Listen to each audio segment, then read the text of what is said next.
Woke everybody up. I want to welcome everyone to Race Chasers edition March 18th, 2023. And again, we want to welcome everybody here. As always, cookies, chips, water on the table back. And our next Race Chasers will be Saturday, April the 15th here. We're working on trying to get a legend in USAC as a old timer too, so somebody that we saw come up in the 60s and 70s. We're working on that as our guest for the next Race Chasers April 15th. We'll let you know as soon as we confirm that. But April the 15th, right here, is our next Race Chasers. Our guest today is Ron McQueeney. Let's have a big hand for Ron McQueeney. And Mark Matheny, who's one of the steering committee members, will be the moderator. And I'm sure these two gentlemen have been up and down the road many times over the last 30, 40 years or more. So I'm sure they've got some really interesting stories. So I'm going to turn it over to Mark Matheny.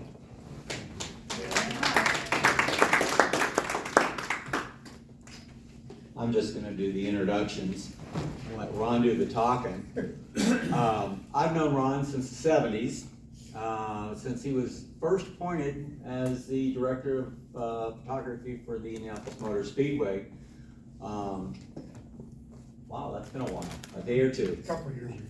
And I'm going to hand the mic over to Ron. I'll try to speak up so that, because you don't want to hear me, you want to hear Ron. So Thank you. you're welcome. Well, thank you very much, and looking forward to being here. And a lot of people will ask me how I got started in photography at the Speedway, and it was really a fluke. My dad had a company that I worked for out on West 16th Street, just past the ballpark. And I met him for breakfast one morning at a place called Buff's Sandwich Shop. It used to be Frisch's, right across from Long Bakery. And I had been to the Speedway, it was in October of '71, and I'd taken a bunch of pictures. They let us go in the pits, and it's the first time I'd ever been in the pits. I took a bunch of pictures, and I ran home and took them to the place where I got them developed. Went to the restaurant and was showing my dad the pictures that I had taken a few days before. And this guy was looking over my shoulder from the next booth. And he finally broke in and he says, are you a photographer at the Speedway? And I said, oh, I wish. He says, well, I work down there and I want to take you in to introduce you to some people. You got some great pictures. So I said, okay, and we agreed to meet the next day or 2 days later. And he took me in and introduced me to, first to Al Blenker, who turned me over to John Fugate. And John and I talked for a little while, and I showed him my pictures. And he took me over to the photo department, which was located underneath the grandstands. This was before the museum was built. And I talked to the manager of the photo shop, which was Charlene Ellis. She looked at my stuff. She decided that she had an opening for me and would call me in a few months, and we'd get together. And I was going to be working weekends at the Speedway during the 500. And, oh man, this is just unbelievable. I never thought I'd be able to do anything like this. So the first year I went out, she gave me an assignment during practice. I went out, took my one camera and two lenses, had a normal lens, and I had a 300 millimeter telephoto on what would be considered a pretty cheap single lens reflex camera. So I go out to the turn that she assigned me to, and I come back in the next day and turn my film in, and they developed it. Next morning she pulled me aside. She says, I'm afraid I'm going to have to put you in the garage area because your short lens is too short for the turns, and your long lens is too long and we're not getting full cars. So she put me in the garage area for the rest of the month, and I got to venture out occasionally into the pits, but mostly in the garage area. And on race day, my assignment was garage area with cars that went out. So that first day I asked her, I said, can I go out and at least shoot the start from the pits? She says, well, just stay right there in the chute. So I went to the chute for the start of the race. Now, if you remember in 1971, they had the big pace car accident. And Eldon Palmer. right. And when that happened, they neglected to tell the guards in 72 that the pace car wasn't going to the end of the pits like it used to. And for several years went, past the start-finish line in the pits and then on down to the end of the pits where Eldon hit the photographer stand. So I'm standing in the middle of the chute that goes back to the garage area to get the one start of the race shot I could get. And I'm standing there waiting for the cars to come down. They get just past the start-finish line. And as I raised my camera to shoot the start of the race, somebody grabbed me by the nape of the neck and the collar, lifted me up, pulled me back just as the pace car was turning into the chute. Almost the first day in the latter, first race and the last day of my career there, and probably my life. And I turned around, I didn't know what was going on. I turned around getting ready to cold cock the guy when I recognized him, Jim Garner. He is the one that saved me from being a hood ornament on the Oldsmobile, and saved my life, really. So we laughed about that for a few years later. He'd come and visit the pace car room, and I'd go sit with those guys sometimes. And so we remembered that quite often. So after a couple of years of working on weekends for the 500, Charlene decided that she needed somebody that could come in anytime that they had a celebrity come through the museum. And not very many celebrities came to the old museum, but when the new museum was built, I spent several days out there. Instead of working my regular job, I'd go out and she'd call me and I'd go out and shoot. And if we had a new car coming in or something going on in the museum or a celebrity in the museum, I remember one year she called me out and there was a presidential candidate that was going to be visiting, and so I went out there and waited, and he showed up. It was Ronald Reagan. He didn't win the presidency that year, but I got to meet the person I was named after. My mom was a big Ronald Reagan fan, and that's who I was named after, so I was fortunate to get to meet him. But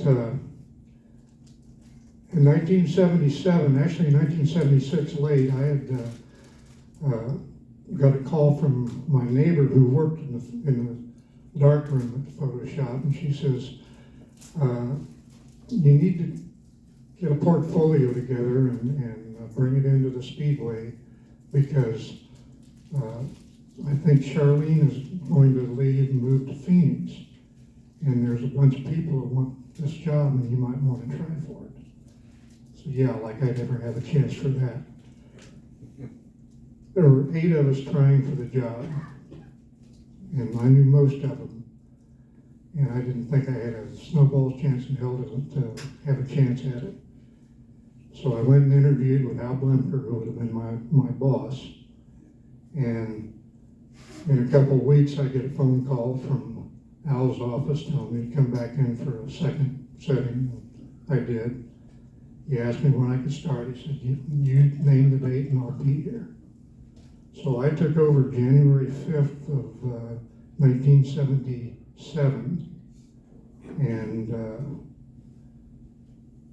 after working for about 6 months for Al, I found that the prices were kind of outrageous for what I was paying for an 8x10 color photo, and we weren't making a lot of money in the photo department, and they were not real happy about that.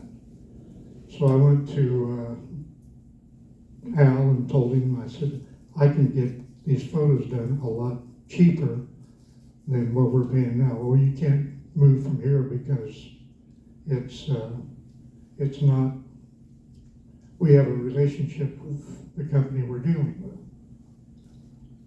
He had a friendship with the people that were running the place, so I went and I took a chance because you don't go around your boss's back, but I went to Joe Cloutier, who at that time was president, and I told him, I said, this is what we're paying, this is what we can get the pictures for. We can get them overnight rather than waiting 3 or 4 or 5 days for the photos, and I think it's better quality. He says, let me get back to you. So I came into work the next morning and he says, Ron, we're going to take the photo department away from public relations, and we're going to make it a standalone department, and you're going to be the director. And this is after a month, and I was on like a 6-month probationary period. So from that time on, I called the shots and was able to do some programs on my own where I didn't have to go running to my boss, because my boss was the president of the company, and unless I had a problem, he didn't want to listen to any of my problems. Ron, a lot of people don't know that you did a lot of photography besides auto racing in your youth. Tell us about that a little bit. Well, my photography came from my Army experience, and I was drafted in 1965. I was stationed in Okinawa during the Vietnam War. I don't know how that happened, but I'm thankful it did. I was a motorcycle policeman for the Armed Forces Police Organization, and I had selective enforcement, parades, and some traffic duty. Because of the traffic duty and the fact that there were a lot of crashes on the island, we had to take pictures of the crashes. So I got a camera, I learned how to develop the film, and that's where I came up with my photography experience. When I got home out of the service, I just combined that with my love for racing and went to races. And remember one time I was telling my wife, we were at the Hoosier 100, and I was behind the fence, all the photographers at the guardrail. And I looked at her and I said, someday I'm going to be able to get out there. Never had a clue that I really would, but I just made that comment. And probably within 5 years, I was a staff photographer at the Speedway, and from there it just snowballed until I got the full-time job. Tell us about some of your favorite experiences as a photographer. As a photographer, probably people ask me what my favorite shooting was. Well, we had in 1989, probably my favorite shoot of all time was after the victory banquet. My PR director came up and he says, can you be down here again? Now we shoot day after the race, the day after the race. I had already taken those shots of Emerson Fittipaldi, and the PR director comes up to me at the victory banquet and he says, can you be there at 8 o'clock in the morning? I said, yeah, I can. I don't know that Emerson can. He says, I want to do a shot he's the first one to win $1 million. The team wins $1 million on its own in the 500. Says, I want to put $1 million around that race car and have you take a picture. So 8 o'clock in the morning, I'm there, 9:15 or so, here comes Emerson. We get the car set up, the truck with the money is sitting there waiting for Emerson to arrive. As soon as Emerson gets there, I said, okay, let's bring the $1 million out. So they bring 2 bags of money, put it next to the car. I lean over and I start unzipping the bag, and it's like get my hands on the safe thing to unzip, I hear 2 shotguns cock. I stopped in my tracks. The PR director was out there fortunately, and he says, no, let him do what he wants to do. I says, well, first of all, guys, we can't leave 2 bags of money in front of this car and say it's $1 million. So they let me open the bags. And I pulled $1 million out and I put it on the car. I got there and it looks like it was about the same amount that was in my wallet, which wasn't much. You put a big race car and $1 million in 20s and 50s and hundreds, there's not a lot of money there, folks. There's about that much. So I said, can we get some more money out here? So they start hauling bags out. And by the time I understand from the auditing department that I had close to $6 million sitting on that car, which they would not let anybody else touch the money except me. Emerson tried to touch a bundle of it, and I kept waiting for the shotguns to cock again. They didn't. But we passed that off as $1 million because $1 million didn't look like anything, in my estimation. So we put as much money as I could pile in that car, and I found out later on it was. And then they had to take the money back to the auditing department, and they had to recount the whole lot, which was from the whole weekend proceeds at the Speedway. But that was an exclusive shot. Nobody else was there. Nobody knew it was going to happen except me, the team, the PR department, and probably Tony George and the auditing department, who had to make sure we had the money over there. But go ahead. That was probably the most fun I've ever had outside of the shotguns cocking. That was the most fun I've had for years and years. But there's several shoots that I can look back and remember fondly. I had a call from the PR department from Harvey Duck. He was the STP PR person in 1982 after Gordon Johncock won his second 500. And we had just had a snowfall of maybe 10, 12 inches that November. He called me up, he says, Ron, if I send the show car over there, would you take a picture of the car in the snow? I said, yeah, send it over. So I waited for him out in the snow, and they bring the car out and they push it back. I says, I want it all the way down in front of the pagoda, or the Tower Terrace. And they said, okay. So we had to clean snow off in tracks so they could push that car that sat way lower than the 10-inch or 12-inch snowfall we had. Got it pushed down there, and I took a couple pictures. I said, this don't look right. I wish we had a driver in there. We happened to have Gordy's show helmet that we carry around with us. So they ran back in the truck and got the helmet, put it on a mechanic who was about Gordy's size, put him in the car, and I took pictures, and that thing went around the world, as did the $1 million shot. So, tell us some of your favorite accomplishments. By that I mean, a lot of people don't know that when you were working for the Speedway, you had a lot of other jobs that you had. Right. A lot of people, especially back when we just had the one race, the 500, people would ask me, I'd come and talk to a group like this, and they'd look at me and they'd say, what do you do the rest of the year? Well, the rest of the year started actually the day after the 500. It took about 2 months to get out from underneath the month of May, and all the photographs that we shot, getting the right things sent to the right people so that the magazines that were on longer delay than the newspapers were. We were up until mid-July, were sending pictures of the 500 to all these magazines and some local newspapers. People who didn't send their own photographers. and some of the stuff that we got. I had a staff of about 48 photographers during the month of May, back in the early days.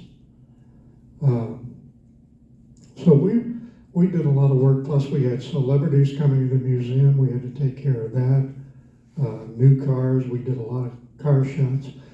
How many of you have seen the new book that came out for the museum? A couple of you. That's touted, of course, the museum, the people that are running the museum now go back a year. So a lot of them don't know what went on several years ago, but in 1986, after the new museum or new garages were built, I decided that can I corral during the winter? Can I get a couple of garages and spend a little money and make a black room and bring some of our museum cars over there? So during a period of 3 or 4 months during the winter, when it wasn't snowing, I took 15 cars out of the museum. Spurley didn't like it too well, but we took these cars over to the museum. I set up a black carpet on the floor, black carpet on the walls, and tucked it in so it would be all totally black. Did black muslin on the walls where we had to pull the cars in and the garage doors. But the other walls and everything were all black carpeting that I found a place that I could get it cheap. And it was shag carpeting. So we'd bring the cars in and Spurley would leave, and then I would have to maneuver the cars around to the angles that I wanted. And we did a calendar for the museum back in '86 that I'm still proud of. And it's the cars. What I had to do, I was shooting on a 4x5 view camera. It's one of those you put get under a blanket and look through, and everything's upside down. And of course, we didn't have all the digitation that you got now and lighting and everything. I had 2 big studio lights that were my personal lights that I used in my own personal business before I got with the Speedway. Brought them in, set them up, and then I went out and bought myself a Polaroid back for this 4x5 view camera and set the Polaroid back on. I had to figure out how many flashes I had to do with that thing to get the car lit, but not light up the black background. So I took probably 2 hours to set each car up, because each car with the colors that they were different. And I figured out somewhere between 15 and 22 flashes of the strobe with the camera wide open in a totally dark room. Now, I couldn't have any light in there at all. All the light was blocked out. And I moved these cars around by myself. The only time I had any help was when Bill Spurley came over and hooked the car up to take it back to the museum and bring me another car. But every time I maneuvered that car around to a different angle, I had to push it myself. And at that time, I was still suffering from my leg damage in a motorcycle accident several years before. But I got this thing down pat where I could shoot the car. It'd be all black, and then I'd take my handheld strobe and go behind the car and crawl sometimes on my hands and knees, sometimes on my belly, and reach around and shoot this little handheld strobe to get the detail of the wheels. It took me about actual shooting time 3 hours to shoot each car. But it turned out I was so proud of those shots, and now you have some guy coming in and doing it all on digital, and probably didn't have to go through what I went through to do that. But it was a fun shoot, and it got me out of the office and away from the phones, before cell phones. Now another thing, we all know that in the heat of battle, after qualifying, or sometimes not, maybe in a practice, not everybody's on their best behavior. Did you have certain drivers that were always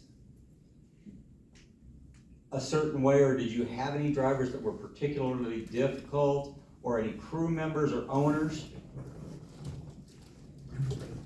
I really didn't have any trouble with owners. Maybe one time we were doing a thing called crash cam, and what we were trying to do was figure out why these drivers were getting leg injuries and things like that. So Terry Trammell, who I knew from my motorcycle accident, I was his first on-site customer. He asked me to do pictures of the race cars, each type of race car back when we had Reynards and Marches and all the different variations of the cars. I had to take pictures all around, inside and out of the cars before they crashed. And then anytime a crash would happen, I would have to go take pictures of those cars and the parts that were involved in the crash where the driver was injured. We called it crash cam.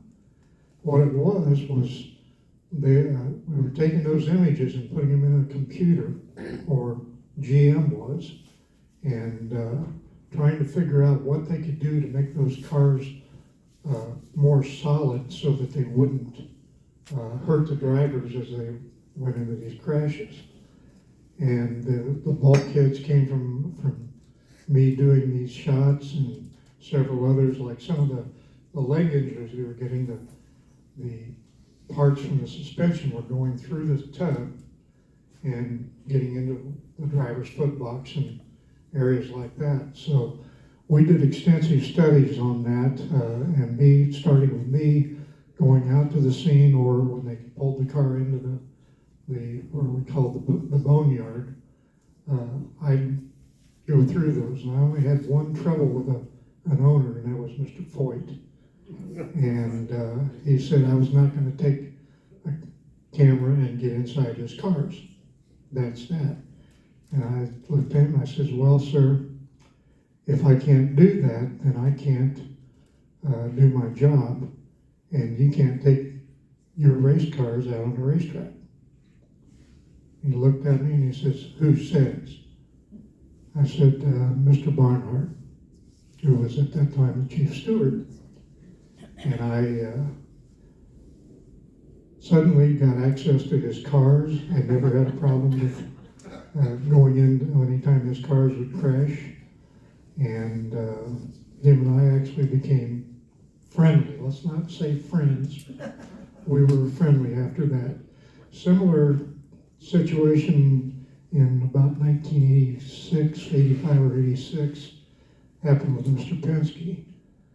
He decided that during practice he was going to pit up at the north end.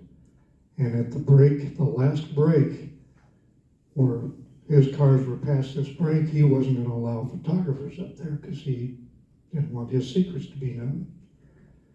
So photographers, of course, started coming to me and saying, Mr. Penske, the guards won't let us up in the north pits. I said, okay. So I walked up and talked to the guard that was saying they couldn't. He says, he says, Mr. Penske said no admittance from this point on.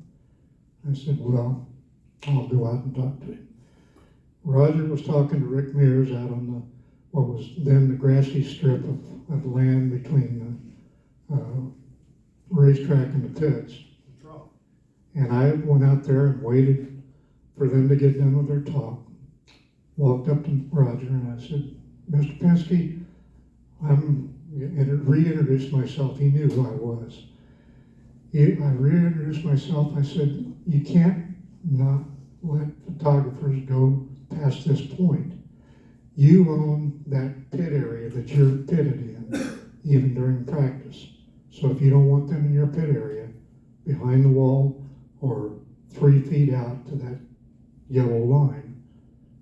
But if they want to go up there behind your car or in front of your car, as long as they're 3 foot back, they can do it.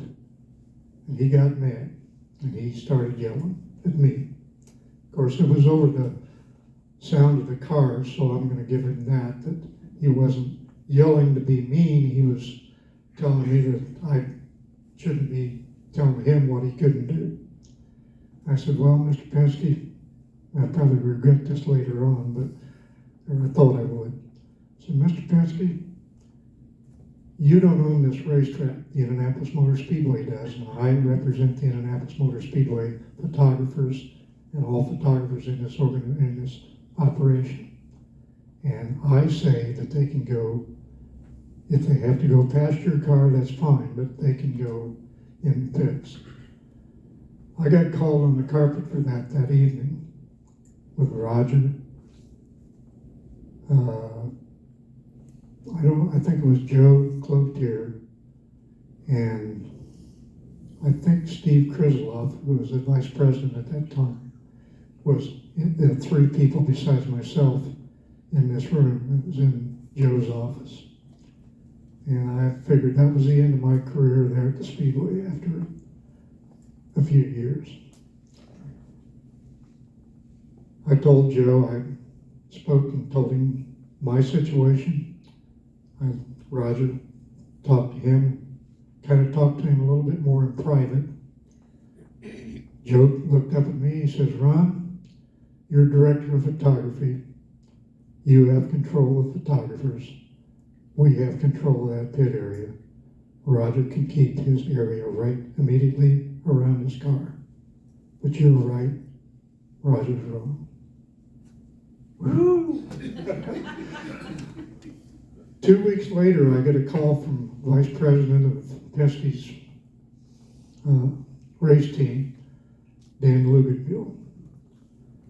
He says, you go to all the races, don't you? And I said, yeah. He says, Roger would like to hire you to do his 5 racetracks and corral the photographers and do what you do at the Speedway. Can you do it at the 5 races?